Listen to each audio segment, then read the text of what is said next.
মসজিদরা করা এটা তো জায়গাটা না একবারাই দিছে। মসজিদরা করতে তো কর্তৃ টেহা লাগে।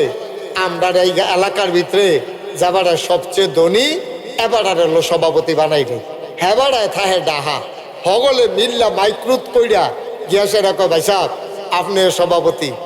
ইনশাল্লাহ আমরা সবাই একমত হয়েছি। ইনশাল্লাহ আগামী পরশুদিন মসজিদের সাদের ডালাই হইব। 5 লাখ টাকা লাগে। হেবারায় লগে লগে 5 লাখ টাকা দিয়া দিছে 4টা সিনেমা হলের মালিক।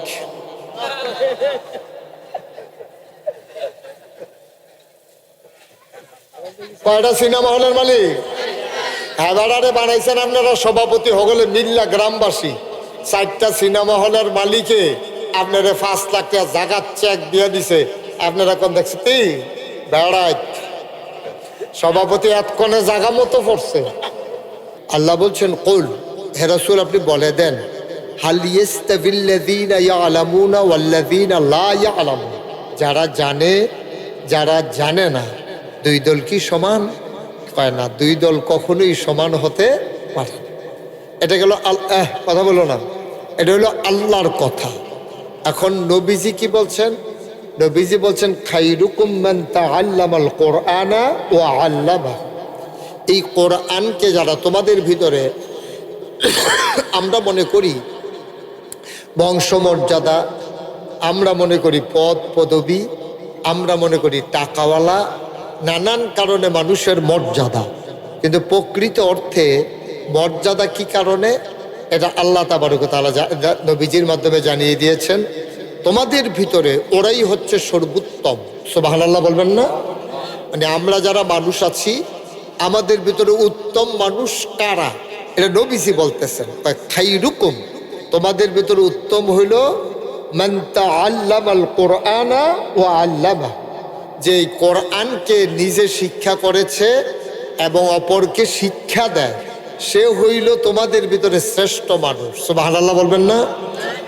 আচ্ছা, এখন আমাদের দেশে সাধারণত কি হয়, আমাদের দেশে ছেলেদের লেখাপড়ার ব্যাপারে আব্বা আম্মার যেই আগ্রহ থাকে, আমরা দেখেছি যে মেয়েদের লেখাপড়ার ব্যাপারে আব্বা আম্মা তো টাকা পয়সা খরচ করতে চায় না। কেন? দৃষ্টিভঙ্গিটা কি? তাদের চিন্তা হলো এই বাচ্চারা এদিকে একজন একটু একটু এদিকে বসে দেয়, ছেলে বসো। তার হাত ভাঙ্গে এই অবস্থা, ভালো থাকলে তে কি তা করে গিয়েব? হ্যাঁ,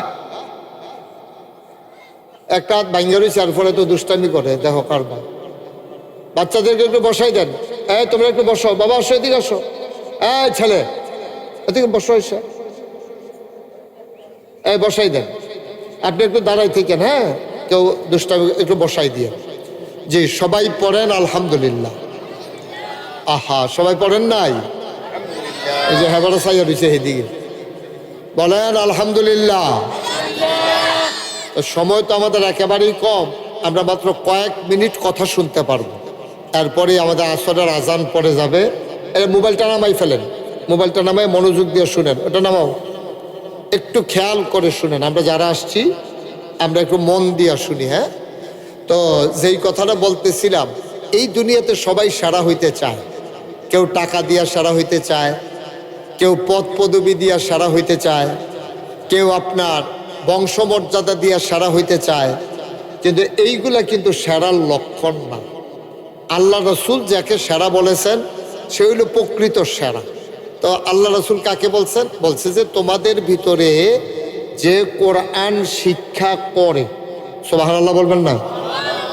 সবাই জুড়ে বলেন, তোমাদের ভিতরে যে কোরআন শিক্ষা করে, বলেন সুবহানাল্লাহ, এবং যে কোরআন শিক্ষা দেয়, সে হইল তোমাদের ভিতরে এই জগতের ভিতরে সেরা মানুষ। সুবহানাল্লাহ কোন? এটাকে আপনি 4টিখানি কথা মনে করছেন যে আপনি আপনার নিজে কোরআন শিক্ষা করতে পারেন নাই, না? তারপরে বসেন, হ্যাঁ ঠিক আছে, না অসুবিধা নেই। তো এই কোরআন শিক্ষা যে করে এবং যে শিক্ষা দেয় সে হলো জগতের সেরা মানুষ। এই সার্টিফিকেট দুনিয়ার কোনো সরকার, কোনো রাষ্ট্রপ্রধান কেউ দেয় না। এই সার্টিফিকেট দিয়েছেন স্বয়ং রসুল করিম সাল্লাল্লাহু আলাইহি ওয়াসাল্লাম। বলেন সুবহানাল্লাহ। বন্ধুগণ, এখন ওই যেই কথাটা বলতেছিলাম, আমাদের দেশে সাধারণত ছেলেদের লেখাপড়ার ব্যাপারে এখন অবশ্য বদলাইছে সমাজ। আগে ছেলেদের লেখাপড়ার ব্যাপারে যত পেরেশানি করত, মেয়েদের লেখাপড়ার ব্যাপারে তো টেনশন ছিল না। আগে আব্বা আম্মা ছেলেদেরকে যা খাওয়াইতো মেয়েদেরকে তা খাওয়াইতো না। ছেলেরে ডিম দিত, দুধ দিত, কয় তার ব্রেইনের দরকার আছে, তারে ডাক্তারি পড়াইব, তারে ইঞ্জিনিয়ার বানাইব, অথবা তে কামাই রোজগার করে মা বাপরে খাওয়াইবে, এই হয়েছিল চিন্তা। কিন্তু বিষয়টা এমন না। কোরআনুল কারীম এবং নবীর সুন্নাহ এটাকে সমর্থন করে না। কোরআনুল কারীম মেয়েদের যেমন মর্যাদা দিয়েছে, বাবার কাছে মেয়ে যেমন আপন, ছেলেও তেমন আপন। প্রকৃত বাবা তো সেই যে শুধু বাচ্চা কাচ্চা জন্ম দেয় না, বাচ্চা কাচ্চা জন্ম দেওয়ার পরে মানুষের মতো মানুষ বানাই দিছে, সেই হলো প্রকৃত আব্বা আম্মা। বলেন সুবহানাল্লাহ। জন্ম দেওয়া তো সহজ, আপনি বিবাহ শাদী হয়েছে, বাচ্চা কাচ্চা হবে, এটা যত সহজ, কিন্তু একটা বাচ্চাকে মানুষ বানানো বড় কঠিন। আজকে বাংলাদেশে আমরা কিন্তু মানুষ হইতে পারি নাই। আমাদের দেশে এই যে ছোট ছোট বাচ্চারা আজকে দেখেন নানানভাবে নানান অনাচারের সাথে, অবিচারের সাথে, বেহায়াপনা, সন্ত্রাস, তারপরে মাদক, এগুলোর সাথে আমাদের বাচ্চারা জড়াই যাইতেছে। এবং শুধু ছেলেরা না, মেয়েরা সহ আজকে এইরকম বেহায়াপনা, অশ্লীলতার সাথে জড়াই যাইতেছে। এই সময়ে বাচ্চা কাচ্চাকে মানুষ করা বড় কঠিন। তা আমরা এই বাচ্চাদের প্রতি আমাদের কি দায়িত্ব, এখন আমরা একটু ধারাবাহিকভাবে শুনবো। এবং আমরা যারা অভিভাবক আছি, আমরা ইনশাআল্লাহ সামনের দিনে নিজেদের বাচ্চাদেরকে, আমি কিন্তু শুধু ছেলে বলি নাই, শুধু মেয়েও বলি নাই, আমি বলছি বাচ্চা কাচ্চা, মানে আমরা ছেলে হোক মেয়ে হোক, তাদের প্রতি আমাদের কিছু দায়িত্ব আছে। এক নাম্বার এদিকে খেয়াল করেন, সবাই একটু খেয়াল মনোযোগ দিয়ে শুনেন।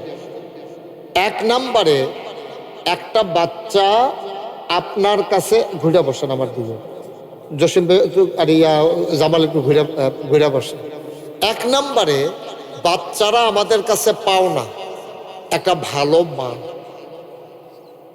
বলেন আলহামদুলিল্লাহ। একটা কি, সবাই বলেন কি? বইতে সমস্যা কি? জায়গা না থাকলে না এক কথা, বাসটা খালি সাধুইটা বইয়ে দিস, এটা আবার বলা লাগে। বসেন, আপনি এক জায়গার লুকে তো আমরা, এখানে কি দূরের লোক আছে? বৈশা পড়েন। হ্যাঁ, সবাই কন আলহামদুলিল্লাহ। 1 নম্বরে খেয়াল করেন সবাই, বাচ্চা আমাদের কাছে পাওনা একজন ভালো মা। আপনি ভালো মা দেওয়া বাচ্চার জন্য এটা 1 নম্বর দায়িত্ব বাবা হিসাবে। তা আপনি যদি বিয়ে করতে গিয়া ওই ইসলামের বিধান না মানেন, তাইলে আপনি ভালো মা বাচ্চাকে দিতে পারবেন না। আর ভালো মা না হইলে এই মায়ের ঘরে ভালো সন্তান আপনি আশা করতে পারেন। সহজ হিসাব, কঠিন কোনো ওয়াজের দরকার নেই, একবারে সহজ হিসাব। এই জন্য ভালো মা বলতে কি বোঝায়? নবীজি করিম সাল্লাল্লাহু আলাইহি ওয়াসাল্লাম বিবাহের ক্ষেত্রে যেই জিনিসগুলো প্রাধান্য দিচ্ছেন, যেমন বিবাহের ক্ষেত্রে সৌন্দর্য, যে হুজুর তৈলে কালো, তারপরে যেই মেয়েটা দেখতে সুন্দর না, তার কি বিয়ে হবে না? হ্যাঁ হবে, কিন্তু অগ্রাধিকার প্রাপ্ত হচ্ছে মেয়ের সৌন্দর্য, তারপরে কি মেয়ের বংশমর্যাদা, তারপরে কি মেয়ের টাকা পয়সা, তারপরে কি মেয়ের দিনদারি। এগুলো বইলা নবী বলতেছেন, তোমাদের ভিতরে সবচেয়ে উত্তম হয় সব বাদ দিয়া তোমরা যদি মেয়ের দিনদারি সম্পর্কে তোমরা যদি প্রাধান্য দাও, তাইলে তোমাদের জন্য উত্তম। দিনদারি মানে কি? এখন আগে যখন মানুষ বিয়ে করাইতো যেত ফলাফাইনরে, তখন গেলে যখন মেয়ে দেখাইতে আনতো, জিজ্ঞেস করতো যে মা একটু সূরা ফাতিহাটা পড়ো দেখি, আত্তাহিয়াতুটা পড়ো, দোয়ায়ে কুনুতরা পড়ো, এগুলো আগে জিজ্ঞেস করতো। এখন তো ওই আনুষ্ঠানিকতা নাই। এখন মেয়ে দেখে কখনো হোটেলও গিয়ে কয় যে বিকালবেলা ঘটকরে কইছে হোটেলও লই আইবেন, ফলার বন্ধু বান্ধব থাকবো, আর মেয়ের বান্ধবীরারে লইয়া যাইব, হোটেলের ভিতরে দেখাশোনা হবে, শেষ। মানে ইসলাম থেকে আমরা সরতে সরতে এত দূরে সরে গেছি যে ইসলামের লেশ মাত্র আর নাই। তা আপনি তো মেয়েটারে আপনি ছেলের বাবা, এই মেয়েটার গুলো আপনার নায়নাতকুর হবে। তো মেয়েটারে যদি আপনি ঘরে বউ বানাই নিতে চান, তাইলে মেয়েটা আপনি দেখবেন না সে নামাজ পারে কিনা। যেই মেয়েটা সূরা ফাতিহা পারবে না সুন্দর করে, তো সে নামাজ পড়বে কেমনে? যেই মেয়েটা আত্মাহেতু পারে না, সে নামাজ পড়বে কেমনে? এখন তো এগুলো আর দেখা হয় না, জিজ্ঞেসও করা হয় না, না ছেলের ক্ষেত্রে না মেয়ের ক্ষেত্রে। তাইলে আপনি হাতে ধইরা এমন একটা মেয়ে নিয়ে আসলেন যে না নামাজ পারে, না রোজা ভঙ্গের কারণ জানে, না অজুর কয় ফরজ জানে, না গোসলের কয় ফরজ জানে, না আত্মায়াতু পারে, না দোয়ায়ে কুনুত পারে। এইগুলা না পারা একটা মেয়েকে আপনি বউ বানাই নিয়ে আসলেন। আচ্ছা, এই বউয়ের ঘরে বাচ্চা কাচ্চা হলো, আপনার নায়নাতকুর হইল। তো এই বাচ্চা কাচ্চাগুলা এই যখন বড় হবে, 4-5 বছর হবে, তখন আপনি হয় মাদ্রাসা দিবেন, না হলে স্কুলে দেবেন। এর আগে বাচ্চারা বড় হয় রাস্তাঘাটে না মার কুলে? কথা বুঝেন নাই আমার? এই স্কুলে মাদ্রাসায় যাওয়ার আগ পর্যন্ত বাচ্চারা বড় হয় কার কাছে? সবাই কথা কয় না, কার কাছে? মায়ের। এখন মার কাছে যে বড় হয় 4-5 বছর পর্যন্ত, এখন মা যদি ইসলামটা শিখতো কি লাভ হইতো জানে? মাটা যদি ইসলাম শিখতো তাইলে এই ফায়দা হইতো, মা যখন বুকের দুধ খাওয়াইতো বাচ্চাকে দুধ খাওয়াইতে খাওয়াইতে শিখাই ফেলতো যে পড়ো বিসমিল্লাহি আলা বারাকাতিল্লাহ। তো বাচ্চা তো পড়তে পারে না, বাচ্চা ওয়া ওয়া করে, কিন্তু কানে তো শুনে। সুবহানাল্লাহ বলবেন না? তো মা দোয়া পড়তেছে, বাচ্চা কানে শুনতে আছে। আবার যখন খাওয়া শেষ হয়েছে, দুধ খাওয়া, এখন কি পড়তে হবে? আলহামদুলিল্লাহ। তো মা বাচ্চার পেট ভরছে, দুধ খাওয়া শেষ, মায় পড়তাছে আলহামদুলিল্লাহ, কারণ বাচ্চা যখন কথা বলা শিখছে না। তাহলে মায় যে আলহামদুলিল্লাহ পড়তাছে, এই পড়াটা বাচ্চার কানে দিয়া যায় নাকি যায় না? যায়। এই বাচ্চা খাওয়ার আগে বিসমিল্লাহ, খাওয়ার পরে আলহামদুলিল্লাহ, এগুলো কিন্তু শিখে ফেলতেছে ওই বুকের দুধ খাইতে খাইতে। মা এই যে বাচ্চাদেরকে ঘুম পাড়ায়, বাবাদের চাইতে মায়েরা ঘুম পাড়ায় বেশি। পায়ের উপরে বালিশ নিয়ে দুল পাড়াইতে আপনি ঘুম পাড়াইতেছেন, আর মা দোয়া পড়তেছে আল্লাহুম্মা বিইসমিকা আমুতু ওয়াহইয়া। যে বাচ্চা তুমি পড়ো, এটা হলো ঘুমের দোয়া। এইভাবে কি হয়, ওই 4-5 বছর বয়সের আগেই আপনার এই বাচ্চাটা ছোটোখাটো জিনিসগুলা, দ্বীনি মাসাইলগুলা, কিভাবে ওযু করতে হয় মা শিখাই দেয়, কিভাবে গোসল করতে হয় মা শিখাই দেয়, কিভাবে খাইতে হয় মা শিখাই দেয়, মুরব্বীদের সামনে কিভাবে বসতে হয় মা শিখাই দেয়, খাওয়ার পরে কি দোয়া পড়তে হয় মা শিখাই দেয়, ঘুমাইতে গেলে কি দোয়া পড়তে হয় মা শিখাই দেয়। সব কথা ঠিক আছে, এখন মায় যে শিখাবে মায় জানলে না। আবার সব কথার মূল কথা হলো এটা, মা যদি নিজেই না জানে তাহলে বাচ্চাকে শিখাইতে পারবে? কথা বুঝেন নাই আমার? মা নিজেই জানে না, তো বাচ্চাকে শিখাবে কেমনে? এখন আপনি বলেন, তাইলে শিক্ষার বেশি দরকার কি বাবার না মার? এই তো আইসা পড়ছেন, এটাই আবার মূল কথা ছিল। শিক্ষার বেশি দরকার। আমরা শিক্ষা গ্রহণ করি কেন? চাকরির লেগিয়া। তো চাকরি করে, চুরি করে, কারণ তো চাকরি করছে, তো যে চুরি করুন যাইতো না, এটা শিখছে না তো। চাকরি করে চুরি করে, কন্ট্রাক্টারি করে, রাস্তার ভিতরে চুরি করে ফাঁকি দেয়, ডাক্তারি করে, নর্মাল ডেলিভারির জায়গায় সিজার করে। সে জানে এটা করলে যে গোনা হবে, কিন্তু সে করতেছে, তার টাকার দরকার। কিন্তু আমার মা যদি দ্বীনি শিক্ষায় শিক্ষিতা হয়, যদি এই দোয়া দুরুদ সালাম কালাম এইগুলা জানতে পারে, তাহলে বাচ্চাটা স্কুলে মাদ্রাসায় যাওয়ার আগে ঈমানি জিন্দেগি তার শুরু হয়। বলেন সুবহানাল্লাহ। এখন আপনারা সবাই বুঝে ফেলছেন, আরে আসলেও তো বাপের চাইতে মার না শিক্ষার দরকার বেশি। কিন্তু আমরা মেয়েদেরকে শিখাইতে চাই না, আর শিখাইলেও কই শিখাই? আচ্ছা, আমি বাংলাদেশের কোনো শিক্ষা ব্যবস্থাকে আমি বিরোধিতা করতেছি না, কিন্তু আপনার বিবেককে জিজ্ঞেস করি, আপনি যে কিন্ডার গার্ডেনে দিলেন, কিন্ডার গার্ডেনে যখন ছেলেটাকে ভর্তি করায় অথবা মেয়েটাকে ভর্তি করায়, সেখানে কি কোরআন শরীফ শিখায়? আহা, কথা বলতে পারেন না? সেখান থেকে কোরআন শরীফ শিখায়, দোয়া দুরুদ শিখায়, জিকির আজকার শিখায়। আপনি যে মেয়েটারে আপনার বাচ্চাটারে নিয়ে কেজি স্কুলে ভর্তি করাইলেন, এই বাচ্চারা কোরআন শরীফ শিখাবে কে? ইসলাম মানা যেমন ফরজ, ইসলাম মানতে গিয়া যেই যেই মাসালা মাসাইলগুলা জানা দরকার এইগুলা জানাও ফরজ। আপনি নামাজ পড়া 5 ওয়াক্ত, এটা কি নফল না ফরজ?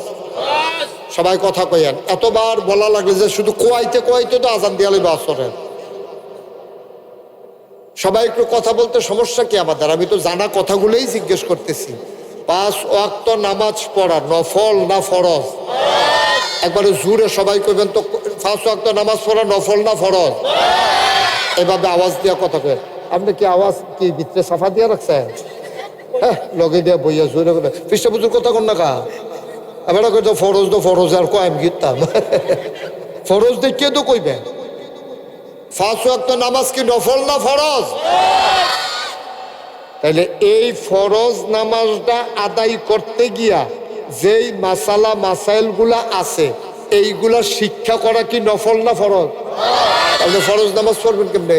নিয়ম না জানলে আহকাম আরকান 13টা ফরজ আছে, বাইরে আছে 7টা নামাজের, ভিতরে আছে 6টা।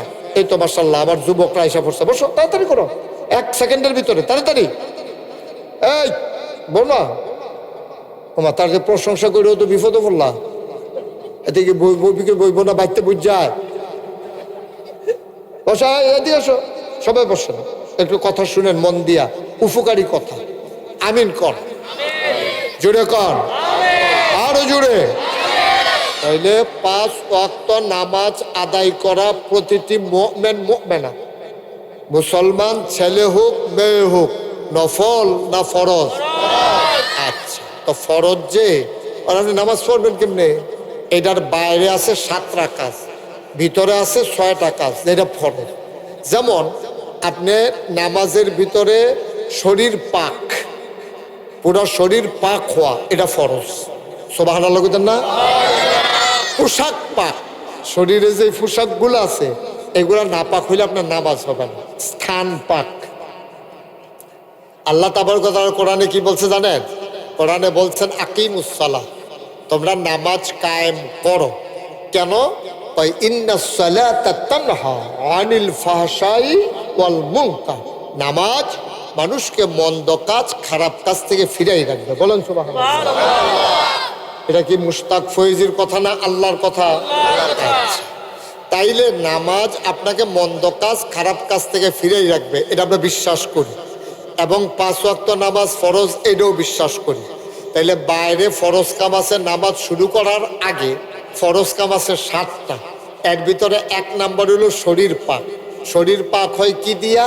অজু দিয়া, না হইলো গোসল দিয়া। সুবহানাল্লাহ বলবেন না?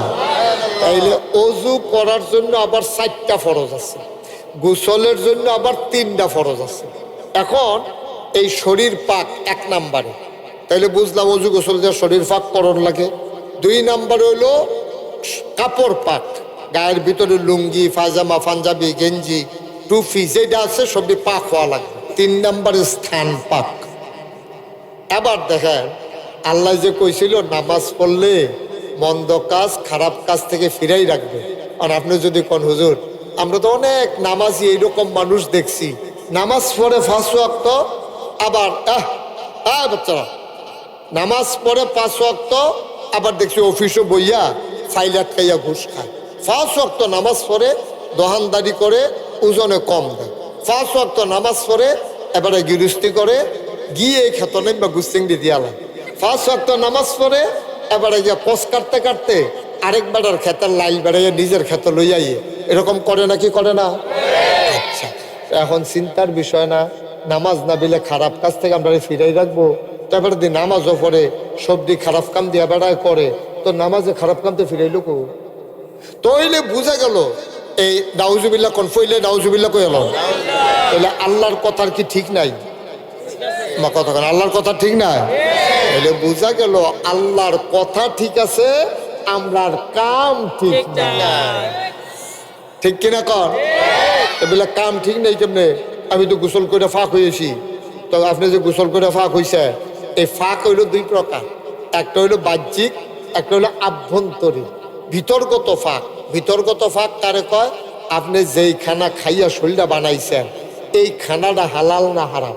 যদি আপনি হারাম খানা খাইয়া শৈল বানাই থাকে, নবীজি কয় তুমি যদি একটা ফোঁটা রক্ত হারাম খানা দিয়া বানাইছ, হারাম খানা দিয়া একটা কোনা গুস্ত তোমার শৈল তৈরি হয়েছে, তুমি যত বড় ফিস সাবও, যত বড় লাট সাবও, যত বড় মন্ত্রীও এমপিও, তুমি যায় মনে রাখো, ইমাম সাহেব হও, মোতামেম সাহেব হও, মসজিদের খতিব হও, তুমি সাদা কাগজ লেখা রাখো, যতক্ষণ পর্যন্ত হারাম খাওয়ায় তৈরি করা ওই কোনা গুস্তরা ফোড়া রক্তরা জাহান্নামের আগুনে জ্বালানো শেষ না হবে, যে যত বড় ফিস সাবো জান্নাতের মুখও দেখবে না। বলেন না হুজুবিল্লাহ। আপনি যে মসজিদে গেছেন, খাইয়া গেছেন, সুদের টেহা দিয়া যে চাউল কিনছেন, সেই টেহার ভাত, সিহন চাউলের ভাত, যে এই টেহা যেটা দিয়ে কিনছেন চাউলের বস্তা, এটা হলো সুদের টেহা অথবা ঘুষের টেহা। অন হালাল না হারাম? কথা কয় না, হালাল না হারাম? আচ্ছা, গেল তো হইলো শরীর ফাঁক বাদ গেছে, শরীর করলাম ফাঁক হইল না। এটা করলাম আমরা সকলে মিললে একমত হইলাম যে হয়তো বড় সুদের টেহার খাইছে, ঘুষের টেহার খাইছে, লাইল ঠেলুন্ডার খাইছে, ওজন কম দিয়া টেহা কামাই করে খাইছে, এবার আর এই খানা ফাও গেছে, শৈল এবার আর ফাঁক হইছে না। আইয়েন এবার কাফর ফাঁক। এখন কাফর ফাঁক, যে এখন কাফরও তো কিনছেন,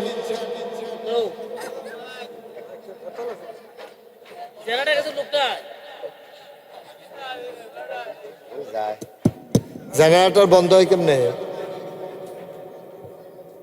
এই জেনারেটরটা চলতো, কারেন্ট দিচ্ছ কি এটা আইয়ে যায় যখন, এটা বাদ দিত।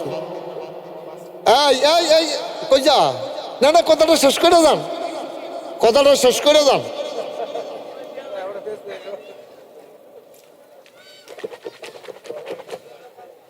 জেনারেটর তো এটা ইয়া না, তারা দিয়ে এতক্ষণে আইতাছে, তারা কইছেন না সরে টেনে যেছে আওয়াজ নাই। আর এই ফুরান মানুষ তো এটি এতক্ষণে আইসেন কে রে, তখন তো আজানে দিয়ে আইসেন কিতে।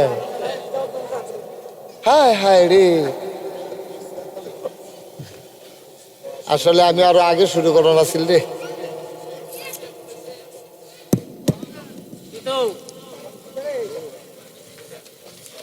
আল্লাহ, সবাই কোন আলহামদুলিল্লাহ। আইছিল না? হ্যাঁ ইনশাল্লাহ। সবাই কোন আমিন। আপনারা যে আওয়াজ দেন না, এটা আরেকটা কারণ, জোরে কোন আমিন। আচ্ছা, তাহলে এক নাম্বারে আমরা শরীর যদি হারাম খানা দিয়া গইরা থাকি, এই কথা শুনেন, কথা কেন না ফয়জুল্লাহ ভাই কর, এখন যে আমরা হারাম খানা দিয়া সেই শৈল বানাইলাম, এটা কি ফাঁক না না ফাঁক? না ফাঁক। এই যে সুদের টেহা, ঘুষের টেহা, মদের টেহা, লাইল ঠেলুন্ডা টেহা, ওজনে কম দৌন্ডা টেহা, সব হারাম কামাই। এই কামাই দিয়া যে শৈল বানাইছেন, এইটাও হারাম। নামাজে যে কাম হয় না, ওই তো কেমনে, এই যে খাইয়া গেছেন যেটি, এটা হারাম খানা, এক নাম্বার। দুই নাম্বারে কাপড় যে কিনছেন, লুঙ্গি সুদের টেহাই কিনা, পাঞ্জাবি ঘুষের টেহাই কিনা, টুফি মসজিদের বুদ্ধি করে মসজিদে তো কটা টুফি কিনে দিয়ে রাখছে, এবারে মাথাতে আইয়া পড়তেছে মনও নাই, বাপ ডইলো মনও নাই, জিগাইলে কইব যে মনও নাই, বয়স হয়েছে তো আন্না লইয়া আইয়া পড়ছে, তো টুফিটা বেড়াইয়া তো মসজিদের, লুঙ্গি হইলো সুদের, পাঞ্জাবি হইলো ঘুষের। তা আপনার এই সাতটা নামাজের আগে সাতটা জিনিস তখন লাগবো কবুল হওয়ার জন্য। তা এক নম্বরে শৈল ফাঁক, এটা তো ধরা খাই নিলাম আমরা। দুই নম্বরে কাপড় ফাঁক, এটা তো ধরা খাইলাম। তিন নম্বরে জায়গা পা, এখন জায়গা মানে মসজিদরা, এখন মসজিদের সভাপতি আমরা দেশ বানায় কারে, বুঝতে হই না কন কে, গরিব রে না ধনী রে? ধনী রে। মসজিদরা করাম, এটা তো জায়গাটা না একবারাই দিছে, মসজিদরা করতে তো কর্তৃ টেহা লাগে। আমরা এই এলাকার ভিতরে যাবার সবচেয়ে ধনী এবার হলো সভাপতি বানাই রে, হেবারায় থাহে ডাহা, হগলে মিল্লা মাইক্রুত কইরা গিয়াছে রাখো ভাই সাহেব আপনি সভাপতি। ইনশাল্লাহ আমরা সবাই একমত হয়েছি, ইনশাল্লাহ আগামী পরশুদিন মসজিদের সাদের ডালাই হইব, 5 লাখ টেহা লাগে। হেবারায় লগে লগে 5 লাখ টাকা দিয়ে দিছে 4টা সিনেমা হলের মালিক।